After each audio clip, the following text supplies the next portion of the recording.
नमस्कार. श्री स्वामी समर्थताईंनो. चांगलं आयतं बसून खात होते. कधी कोणाचा धाक नव्हता, काही नव्हतं. पण लईच हौस आली की स्वतः बिझनेस करावा. मग काय बिझनेसला सुरुवात केली आणि दुकानातून आल्यावर असा काही अवतार होतो. त्यानंतर आता इथं सिटीला राहायला आल्यापासून तर सगळी जिम्मेदारी माझ्यावरच पडली. कारण बाजार, किराणा हे काही कसलं माहीत नव्हतं. सगळं आयत्या गोष्टी घरात होत्या. नुसतं बसून खायचं. पण आता हे मुलांच्या शिक्षणासाठी इकडं राहायला आलो. मग आता बऱ्याचशा जिम्मेदारी माझ्यावरती पडल्या. मैत्रिणी आम्ही मिळून आपल्या आपल्या गाड्या घेऊन निघालो बाजारात. बाजारात आलो, बाजार केला. अशा साईडला गाड्या लावाव्या लागतात. त्यानंतर म्हणलं चला रस घेऊया.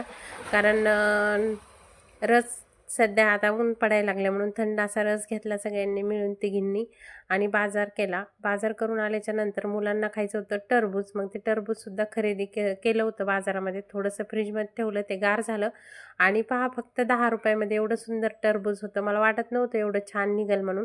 कारण ते चालताना एक बाबा होते, घ्या घ्या केलं. मग घेतलं आणि ते एवढं छान निघालं ना, तर असं वाटत होतं की आणखीन 1-2 आणले असते तर बरं झालं असतं. आणि खायलासुद्धा गोड होतं ताईंनो.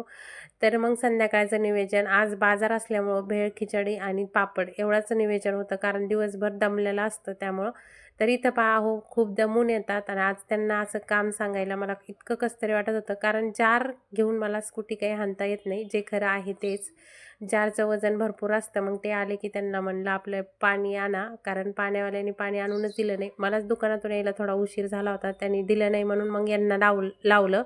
मग त्यानंतर मी त्यांना थोड्या हसी मजाकमध्ये बोलत होते. मात्र याच्यामध्ये दुसऱ्या मोबाईलचा आवाज आल्यामुळं मी काही तुम्हाला ते आवाज घेऊ शकले नाही. तर ताईंनो, इथं मी त्यांना म्हणत होते, "खिचडी खाता का?" तर ते म्हणले, "हो." कारण खूप दिवस झाले खिचडी खाल्लीच नाही. पण मला असं वाटतं की एक वेळेस जेवण करतात म्हणून खिचडी नको, भाजी-पोळी पाहिजे. चला भेटूया उद्याच्या व्हिडिओवर. श्री